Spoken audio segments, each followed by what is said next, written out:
आज Doubtnut app download करें। Doubtnut पर अपने सभी गणित, रसायन विज्ञान, भौतिक विज्ञान और जीव विज्ञान के डाउट्स का करो सफाया। बस प्रश्न की फोटो खींचो, एक ही प्रश्न को क्रॉप करो और तुरंत वीडियो सोल्यूशन पाओ। अभी डाउनलोड करें। हेलो दोस्तों, आपका प्रश्न है निम्नलिखित पदों के बीच संबंध स्थापित कीजिए। दे रखा है मोलरता एवं मोल अंश। तो चलिए इस प्रश्न को हल करते हैं। तो दोस्तों मोलरता क्या होती है, सबसे पहले इसको देख लेते हैं। तो मोलरता होती है, मोलरता बराबर विलेय के मोलों की संख्या, विलेय के मोलों की संख्या, विलेय के मोल बटे विलयन का कुल आयतन, बटे विलयन का कुल आयतन। ठीक है, विलयन का कुल आयतन। और यहाँ पे आयतन किस में लेते हैं, इस सूत्र में दोस्तों लीटर में लिया जाता है आयतन। ठीक है, आयतन लीटर में ले लिया। और जो विलेय पदार्थ है इसके मोलों की संख्या को हम n से व्यक्त करते हैं, आयतन को हम b से व्यक्त करते हैं। ठीक है, तो यानी यहाँ पे मोलरता बराबर क्या लिख सकते हैं आप, मोलरता विलयन की मोलरता बराबर विलेय के मोलों की संख्या n बटे विलयन का आयतन b। ठीक है, ये हमारा हो गया समीकरण 1। अब हम देखते हैं मोल अंश। मोल अंश को मतलब मोल अंश को आप मोल प्रभाज भी कह सकते हैं। तो आप या तो मोल अंश कह दीजिए, ठीक है, या तो आप इसे मोल अंश कह दीजिए, या फिर आप इसे क्या कह सकते हैं, मोल प्रभाज को क्या कह सकते हैं, मोल प्रभाज कह सकते हैं। ठीक है, अब दोस्तों मान लिया कोई भी हमारा विलयन है, उसमें दो हमने विलेय पदार्थ घोले हैं। कौन कौन से विलेय पदार्थ हैं, दो विलेय पदार्थ ले लेते हैं कोई भी। एक हमारा विलेय पदार्थ है ए, दूसरा हमारा विलेय पदार्थ है बी।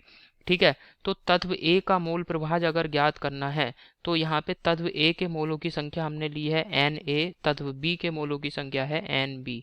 तो तत्व ए का मोल प्रभाज, तत्व ए का मोल प्रभाज या मोल अंश, इसको हम एक्स ए से व्यक्त करते हैं। क्या आ जाएगा, एन ए बटे N A plus N B. ठीक है, इसी प्रकार तत्व बी का मोल प्रभाज अगर देखना है, एक्स बी बराबर क्या आ जाएगा, तत्व बी के मोलों की संख्या एन बी बटे N A plus N B. इतना समझ में आया। और ये दोनों ही पदार्थ क्या हैं, यहाँ पे विलेय पदार्थ हैं। तो अब हमें क्या देखना है दोस्तों, यहाँ पे आप देखिए किसी भी तत्व का मोल प्रभाज अगर हमें देखना हो, मोल प्रभाज या मोल अंश, इसको हमने एक्स ए से व्यक्त करा है।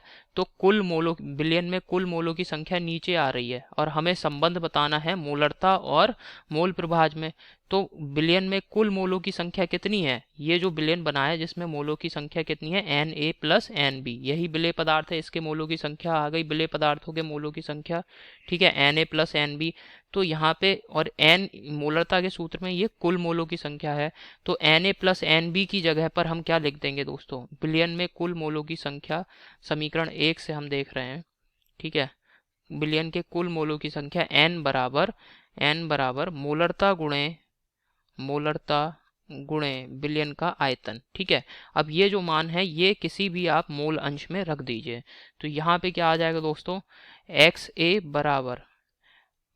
बराबर एन ए बटे विलयन की मोलरता गुणा विलयन का आयतन b। तो यहाँ से आप क्या लिख सकते हैं दोस्तों, मोलरता बराबर, यहाँ से क्या लिख सकते हैं, मोलरता बराबर एन ए बटे विलयन का आयतन b, एन ए बटे विलयन का आयतन b गुणा, यहाँ पे क्या आ जाएगा दोस्तों, जो तत्व a है इसका मोल अंश, तत्व a का मोल अंश, तत्व a का मोल अंश। ठीक है, तो यहाँ पे दोस्तों संबंध क्या लिख सकते हैं आप, मोलरता बराबर जिस तत्व के आपने मोलों की संख्या को ऊपर लिखा है उसी, ठीक है, उसी तत्व के, जैसे हमने तत्व ए के मोलों को लिखा है तो तत्व के मोल बटे ये विलयन का आयतन, ये पूरे विलयन का आयतन है, गुणा उसी तत्व का मोल अंश। तो ये दोस्तों संबंध है मोलरता और विलयन के मोल अंश में।